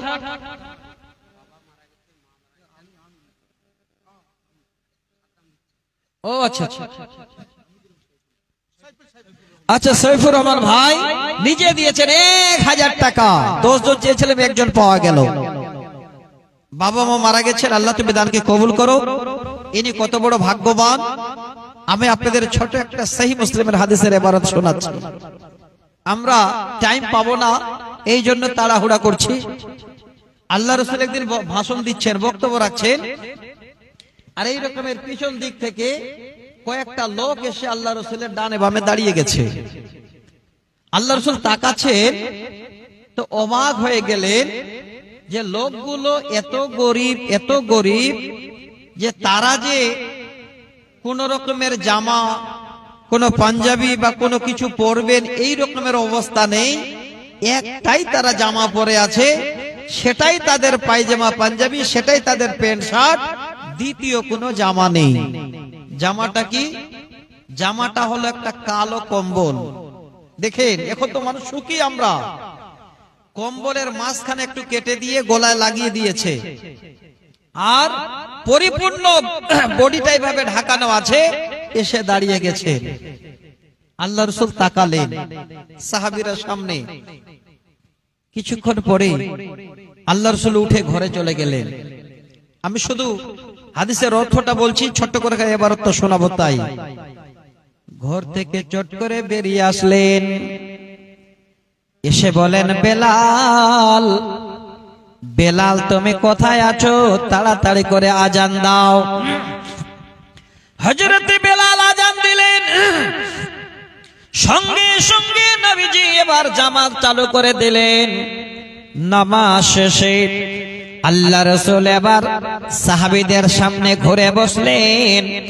এবার ইতিমধ্যে নবী সুন্দর করে কোরআনের দুটি আয়াত শোনালেন। এক নম্বরে শোনালেন, ইয়া আইয়ুহাল্লাযীনা আমানুত্তাকুল্লাহা ওয়াল তানজুর নাফসুম মা কদ্দামাত লিগাদ। সূরা হাসরের 2 রুকুর প্রথম এই আয়াতের অংশ। যখনই পড়া সাহাবীরা অবাক হয়ে গেলেন। আল্লাহর নবী আয়াত যেন পড়তে শুরু করলেন। আল্লাহ এই আয়াতের অর্থ বলছেন, হে আল্লাহর বান্দারা, আল্লাহকে বলে ভয় করো এবং আগামীর জন্য তোমরা নিজেদেরকে কি তোমরা পাঠিয়েছ। এই যখন কথা বলা, ইতিমধ্যে নবীজি বক্তব্য রাখছেন, সাহাবীরা বসে আছেন। পিছনের দিকে একজন সাহাবী দাঁড়িয়ে বলেন, নবী গো, একটু যদি আমাকে আপনি সময় দিন, আমি খালি বাড়ি যাব আর ঘুরে আসব। পিছন থেকে এবার অর্ডার নিয়ে বাড়ি গেলেন।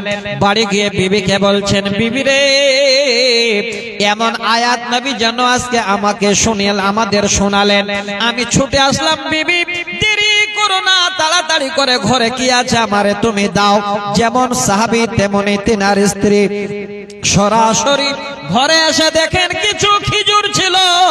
এবার খিজুর যেন বড়াই ভরিয়ে দিয়ে স্বামীর ঘাড়ে তুলে দিল। তিনি সাহাবী বলছেন, আমি নিয়ে যাচ্ছি তো এমন মনে হলো হাতটা আমার মনে হয় ভেঙে যাবে। নিয়ে গিয়ে নবীর সামনে রাখলাম। ওই গরিব লোকেরা, মজার বংশের লোক, তারা দেখে আছেন, তাদের গায়ে কোনো জামা কাপড় নাই। আল্লাহর নবী এবার ওই সাহাবীর খিজুর আনা দেখে চট করে জবান খুলে দিলেন, মান সান্না ফিল ইসলামি সুন্নাতান হাসানাতান ফালাহু আজরুহা ওয়া আজরু মান আমিলা বিহা মিন গায়রি আইয়ুন কাসা মিন উজুরিহিম শাই। আল্লাহর নবী হাদিসটা শোনালেন, হে আমার সাহাবীরা, শোনো রে, যারা আজকের দিনে এই রকমের একটি নতুন কাজের সূচনা করে দিল, সে আল্লাহর কাছে নেকি পাবে। এই কাজ দেখে যারা করবে তাদেরকে তাদের মাধ্যমে সে নেকি পাবে, তবে কারো নেকি কেটে আল্লাহ কাউকে দেবেন না। এবার সাহাবীরা অবাক, আল্লাহ আমরা কেন জানতে পারি নাই? যদি জানতে পারতাম, আমাদের বাড়ি কাছে ছিল, আমরা আগে গিয়ে গরিবদের জন্য বাড়ি থেকে কিছু নিয়ে আসতাম। সাহাবীরা তাড়াহুড়া করে বাড়ি যেতে লাগলেন। যার যেমন ছিল, কেউ কাপড় নিয়ে আসলো, কেউ খেজুর নিয়ে আসলো। নবী বলেন, দুই দিকে দুইটা বড় বড় ঢের হয়ে গেল। একদিকে কাপড়, একদিকে খেজুরের ঢের হয়ে গেল। আল্লাহ রাসূল যেন জানিয়ে দিলেন, যে কাজটা জীবনে প্রথম সূচনা করেছে, সে হলো আজকের দিনের বড় ভাগ্যবান। 1000 চেয়েছিলাম, 10 জনের মধ্যে যিনি প্রথম এসেছেন উনি ভাগ্যবান। আমি হাত বাড়িয়েছিলাম, যিনি প্রথম দিয়েছেন আজকে তিনি হলেন ভাগ্যবান। এই কাজটা আজকের দিনে আপনি সূচনা করেছেন। তবে এটা মনে করিয়েন না যে আপনার নেকি কেটে আল্লাহ কাউকে দেবে না। আল্লাহর কাছে নেকির ভান্ডার আছে। আল্লাহ বলছেন, যালিকা ফাদলুল্লাহি ইউতিহু মাইয়াশা। আমি আমার নেকি বান্দাদের দিতেই থাকি, আমার নেকির ভান্ডার থেকে এতটুকু কিঞ্চিত কমে যায় না। তো ভাই আমার বন্ধু, আল্লাহর ওয়াস্তে যারা যে যেখানে আছেন, আর 1000 2000 করে দেওয়া যাবে না ভাই? তাড়াতাড়ি করেন, দেরি করিয়েন না। স্বয়ং আল্লাহর ফেরেশতার দোয়া নেওয়ার জন্য আজকে এই জায়গাটা প্যান্ডেল দিয়ে ঘেরানো আছে। এই জায়গাটা বরকতময়। এই জায়গাতে আল্লাহর ফেরেশতা আল্লাহ পাঠাবেন। আপনারা হাত বাড়াবেন, আপনাদের বরকতের দোয়া করবেন। সহিহ বুখারীর হাদিস, হযরত আবু হুরায়রা হাদিসের রাবী, হাদিস নাম্বার। আল্লাহু আকবার। দেখেন, আজকে নিজের জীবন সঙ্গিনী বেঁচে নেই, 500 টাকা দিয়েছেন, তার সঙ্গে একটা নাগ মাছি, নাকের ফুল ছিল, সেটাও যেন আল্লাহর রাস্তায় দিয়েছে, আল্লাহর ঘরে। আল্লাহ তুমি দানকে কবুল করো। ইয়া হাইয়্যু ইয়া কাইয়্যুম বিরহমাতিকা নাস্তাগীস। ওহে বারে দোয়া করে তোমার কাছেতে ভাই এসেছিলেন আল্লাহ এই মজলিসতে, শুনলাম আল্লাহ বিবি নাই দুনিয়া মাঝার, ছেড়ে চলে গেছেন ফের কবরের মাঝার। যত দূর যায় আল্লাহ চোখের নজর প্রশস্ত করিবে আল্লাহ বিবির কবর। বিবির নামেতে ফের 500 দান, হাতে দিল আরো নাকফুল তাই যে প্রমাণ। পুরকালে আল্লাহ তুমি জান্নাত দানিবে, কবর আল্লাহ তার প্রশস্ত বানাবে। আল্লাহুম্মা আমিন আমিন আমিন সুম্মা আমিন। একটু হাতটা বাড়ান ভাই তাড়াতাড়ি। ও আল্লাহ রে, আল্লাহু আকবার। লিখেন 500 টাকা আর 5 ব্যাগ সিমেন্ট দেবেন। কি নাম ভাই? এই গ্রামে বাড়ি? দেখেন কত বড় দাতা। আমি 1000 চেয়েছিলাম, অনেক বেশি হয়ে গেল। মুসলিম ভাই আমার 500 টাকা আর 5 ব্যাগ সিমেন্ট দান করবেন। আল্লাহুম্মা আমিন। মুসলিম ভাই জান আল্লাহ ফের এখানেতে ছিল 500 টাকা 5 ব্যাগ সিমেন্ট দিল। তোমার ঘরে আল্লাহ দিয়ে গেল দান, এই দান কবুল করো তুমি রহমান। বালা মুসিবত হতে বাঁচাইয়া দিবে, তোমার বান্দার দান কবুল করিবে। আল্লাহুম্মা আমিন আমিন আমিন সুম্মা আমিন। ভাই চাদর নিয়ে গেছে, যার যেমন জুটবে একটু হাত বাড়িয়ে দেবেন বন্ধু। আমরা কেউ থাকবো না, এটাই আপনার জীবনের সাথে। আজ না হয় কাল তুমি যাইবা কবরে, যাবার সময় দেখবে যে গো তোমার সবই রইল পড়ে। যাবার সময় দেখবে যে গো, আজ না হয় কাল তুমি যাইবা কবরে, যাবার সময় দেখবে যে গো তোমার সবই রইল পড়ে। যাবার সময় দেখবে যে গো, দাদা গেল নানা গেল কেউ এলো না ফিরে, তোমার যাইতে হবে গো ভাইজান অন্ধকার কবরে, সবারই যাইতে হবে গো।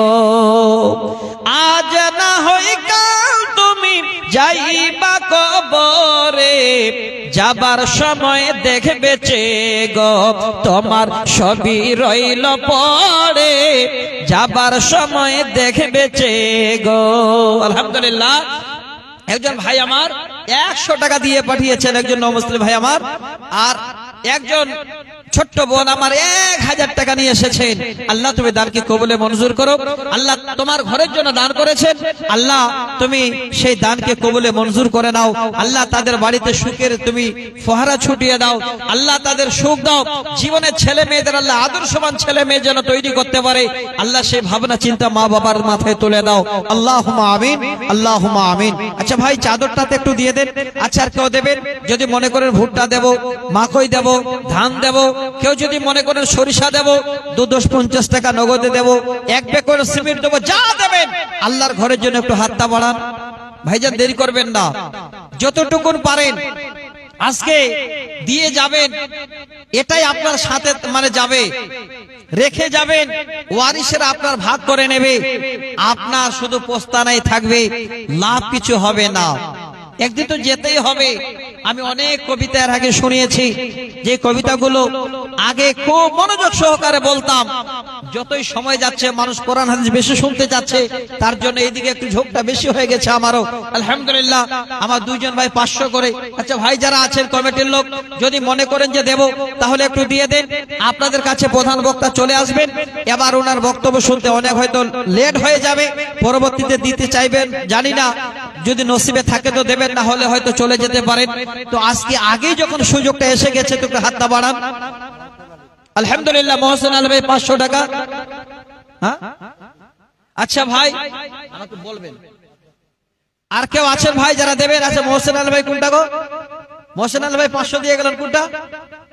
এবং মহসিন আলী ভাই আর 500 টাকা দেন, আর 500 টাকা দেন, লিখে দিবেন। আলহামদুলিল্লাহ লিখে দেন, একটু আমাকে বলবেন তো, আমি তো চিনি না, আমি জানি কোথায় বাড়ি না কোথায়। একটু হাত বাড়ান, তাড়াতাড়ি করেন, দেরি করবেন না। আমার প্রাণ পাখি রে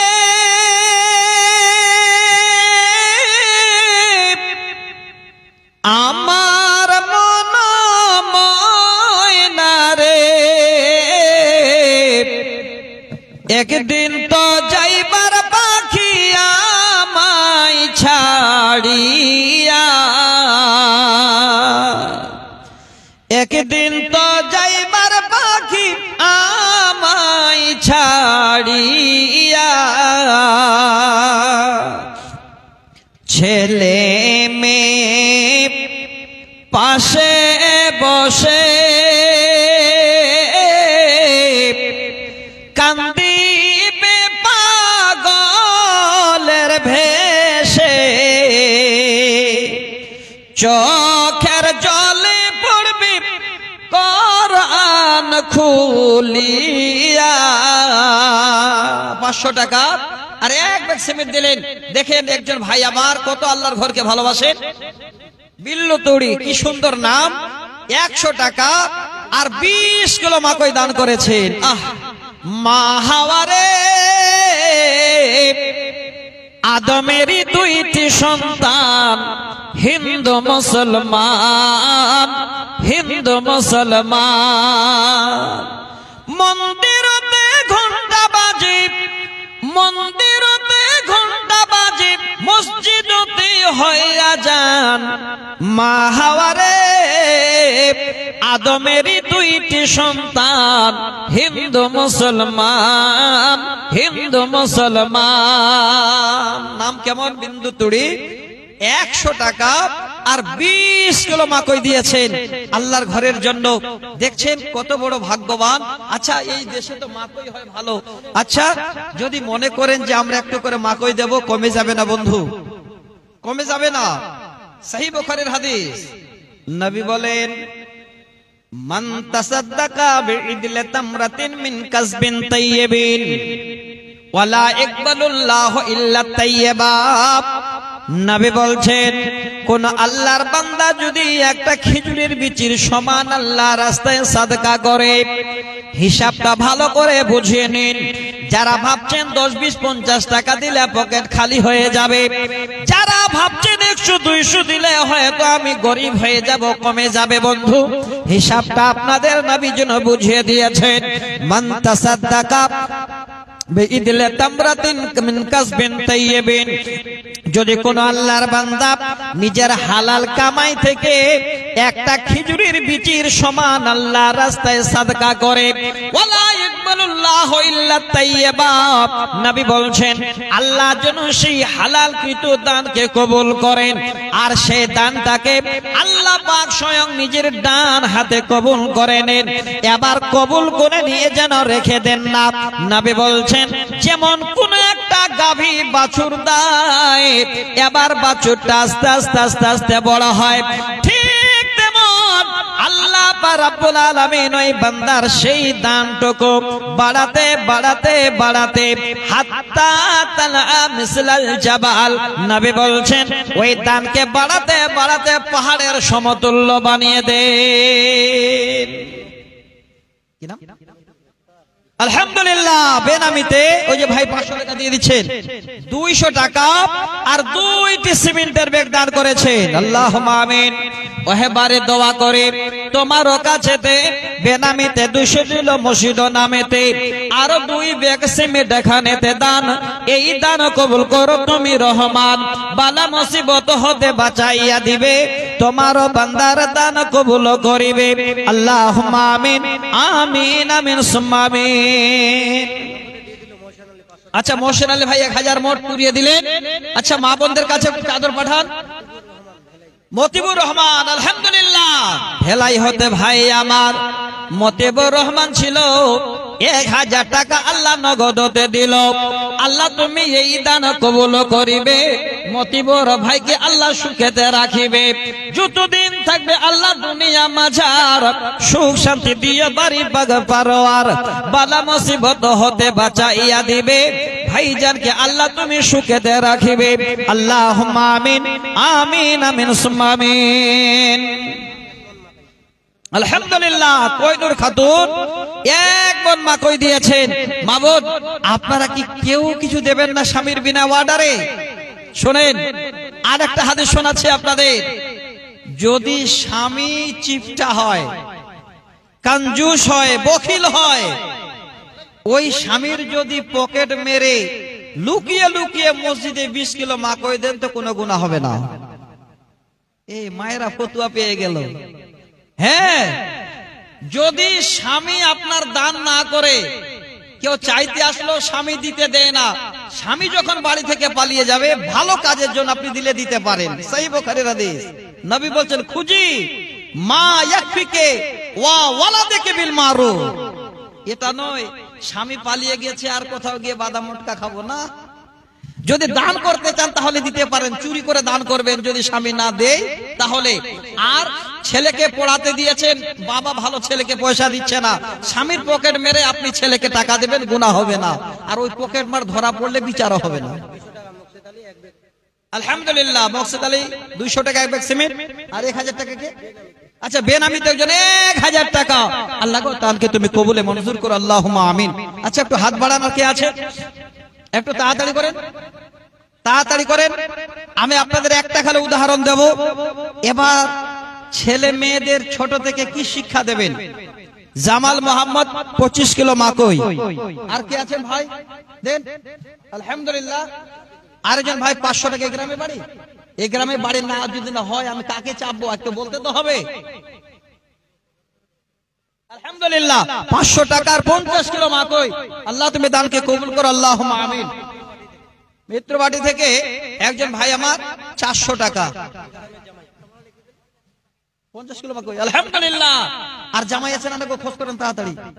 এই গ্রামে জামাই থাকলে খোঁজ করেন। আলহামদুলিল্লাহ 400 টাকা দিয়ে 50 কিলো মাকই।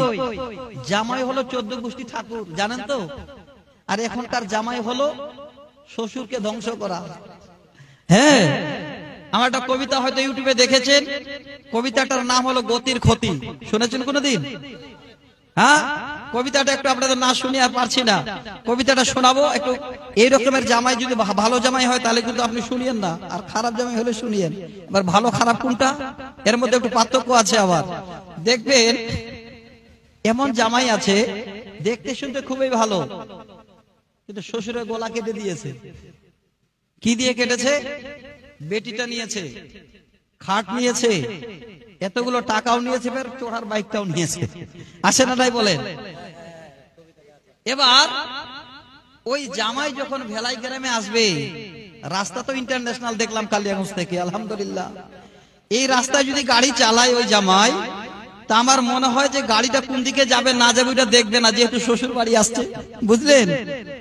হ্যাঁ, আর ওই গাড়িটা যদি নিজে কিনা হতো তাহলে এইভাবে নিয়ে যেত, ঘুরে ঘাড়ে নিয়ে যেত। গাড়িটা দিয়েছে শ্বশুর, আর টাকাটা যে আসছে কিনা তেল ভরা ওই টাকাটা বাবার চুরি করেছে, আর না হলে মার কাছে নিয়েছে। আচ্ছা ওই গাড়ির মায়া থাকবে? কোনোদিন থাকবে না। কবি বলছে বাইকটা দিচ্ছে শ্বশুর মশাই, আব্বা দিচ্ছে তেল, তাই তো আমার গতির সাথে জেট বিমান ফেল। চললে আমার মোটর গাড়ি, চললে আমার মোটর গাড়ি, জোরসে মারো টান, কে কি বলে শুনবো না, আজ ধরছি চেপে কান। শ্বশুর বাড়ি ঢুকলে একটু আদব কায়দা করে ঢুকে জামাই। কেউ দেখে বলছে 4 পায়া জামাই কোথা থেকে আসলো গো, বুঝলে? এত বেয়াদব জামাই কিছু কিছু আছে। ওই দিক থেকে বাইরে থেকে ভালো আসবে, আর যখন মানুষ গো গো করে উড়াবে আরো। ও জানে না, কারণ শিক্ষাটা পায়নি ছোট থেকে। কবি বলছে চললে আমার মোটর গাড়ি, চললে আমার মোটর গাড়ি, জোরসে মারো টান, কে কি বলে শুনবো না, আজ ধরছি চেপে কান। আহা আহা কি মনোরম গায়ের বাঁকা রাস্তা, 100 কিলো ঘুরে এসে করবো রে আজ নাস্তা। এমন গতি তুলবো রে আজ আমার গতি দেখে, থমকে যাবে পথের পথিক পন্ত চলা রেখে। গতির চোটে কাঁপছে মানুষ, গতির চোটে কাঁপছে মানুষ, উড়ছে পথের ধুলো, লাফিয়ে উঠছে পথের ধারের বান্দা ছাগল গুলো। গতি আরো বাড়িয়ে দিলাম পথটা পেয়ে শুরু, হঠাৎ দেখি সামনে আমার বিশাল বড় গরু, ধাক্কা লেগে হুন্ডা আমার। এবার জামাইয়ের অবস্থা দেখি, ধাক্কা লেগে হুন্ডা আমার পড়ল গিয়ে খাদে। আমার তখন হুঁশ ছিল না, ফিরছে দুদিন বাদে। এই রাস্তায় এমন মেরেছে, হুঁশ নাই, রায়গঞ্জে নিয়ে গেছে। দুদিন পরে হুঁশ ফিরছে, তো দেখছে ব্যাপার কি, এখানে কেন? শুধু এখানে নয়, আরো কি হচ্ছে দেখেন। কবি বলছে কাউসার আলী বাবা মার জন্য 505 টাকা। এবার দুদিন পরে যদি হুঁশ ফিরছে, তো জামাই তখন তাকাচ্ছে চারিদিকে, নিজের দিকে তাকাচ্ছে, দেখছে যে নিজের পরিবর্তন কেমন হয়ে গেছে। কবি বলছেন গতি আরো বাড়িয়ে দিলাম পথটা পেয়ে শুরু, হঠাৎ দেখি সামনে আমার বিশাল বড় গরু, ধাক্কা লেগে হুন্ডা আমার, ধাক্কা লেগে হুন্ডা আমার পড়ল গিয়ে খাদে। আমার তখন হুঁশ ছিল না, ফিরছে দুদিন বাদে। দুদিন বাদে জ্ঞান ফিরলে, দুদিন বাদে জ্ঞান ফিরলে চেয়ে দেখি ভাই, আমার যে 2 পা ছিল তার একটা সাথে নাই। ডাক্তার কেটে দিয়েছে একটা, আর নাই। এবার দেখছে কি, সকল কিছু শোনার পরে, সকল কিছু শোনার পরে চমকে গেল গা, বাইকটা নাকি ঠিকই আছে, আমার গেছে পা। আমার শোকের বাইকে এখন, আমার শোকের বাইকে এখন অন্য মানুষ চড়ে, পা হারিয়ে কান্দি আমি বন্দি হয়ে ঘরে। ঘরে বসে ভাবি যদি পাটা পেতাম ফিরে, তিড়িং বিড়িং ছেড়ে আমি বাইক চালাতাম ধীরে। কাজ হবে আর, বুঝলেন? পা চলে গেছে, আর হবে? মন রে বলি মন যদি তুই, মন রে বলি মন যদি তুই বুঝতে দুদিন আগে, তবে কি তোর পা হারিয়ে পঙ্গু হওয়া লাগে। তবে জামাইলা যারা আছে গ্রামে সবাই ভালো, হ্যাঁ, কিন্তু দেখা কেউ দেয় না। কই গো, আর কেউ জামাই আছেন এখানে? চিন্তা করছেন মৌলানা শ্বশুরের তো মোটরসাইকেল নিয়েছে, আর যাই কাছে। যাক আলহামদুলিল্লাহ। কেউ আছেন ভাই? তাড়াতাড়ি করেন, বক্তা এবার চলে আসছে আপনাদের কাছে। এই মুহূর্তে উনি আসবেন, আমি ছেড়ে দেব। যে যেখানে আছেন আল্লাহর ওয়াস্তে আর কেউ দিতে পারবেন? দেরি করবেন না, তাড়াহুড়া হয়ে গেল। এক দ্বিতীয় কথা, যে ঠান্ডা ভাই, গতকালকের যে আবহাওয়া দেখেছিলেন না? আমি দুপুরবেলায় ফোন করছি, ভাই জালসা হবে তো? আমি নিজে ফোন করে, জালসা হবে? বলে মৌলানা আলহামদুলিল্লাহ আকাশ ভালো হয়ে গেছে। গাড়ির ভিতরে হু করে কাঁপছি আর আসছি। যাক আলহামদুলিল্লাহ, আল্লাহ পৌঁছে দিয়েছেন। কিন্তু ওয়েদার আলহামদুলিল্লাহ ভালো আছে। দেখেন, আল্লাহর যেখানে কোরআনের বাণী আলোচনা হবে, যেখানে মানুষ শিক্ষা অর্জন করবে, এই রকমের মাহফিল আল্লাহ কোনদিন নষ্ট করে দেবে না। একদম মাথায় রাখেন। ঝড় বৃষ্টি হয়ে যায়, আমরা কত জালসায় যাই, কোথায়? এই মাসটা তো কি দেখছেন আপনারা? কোন মাস যেন এটা? জানুয়ারি, ফেব্রুয়ারি, মার্চ, এপ্রিল, মে, জুন। জুন মাস পর্যন্ত জালসা হয়। কোন জালসায় গেছি, এত ঝড় বৃষ্টি হয়েছে, মাথায় ভেঙে পড়েছে। এবার যখন আবার বৃষ্টি ছেড়ে গেল, সঙ্গে সঙ্গে কি হলো? নারায়ে তাকবীর, নারায়ে তাকবীর। মুমতাজুল ইসলাম সাহেব, নারায়ে তাকবীর। জনাব মৌলানা মুমতাজুল ইসলাম সাহেব। আলহামদুলিল্লাহ, সবাই বসে যান ভাই। এবার বক্তব্য ওনার রাখবেন, আপনারা শুনবেন, ওনার হাতেও দান দেবেন। আসসালামু আলাইকুম ওয়া রাহমাতুল্লাহ।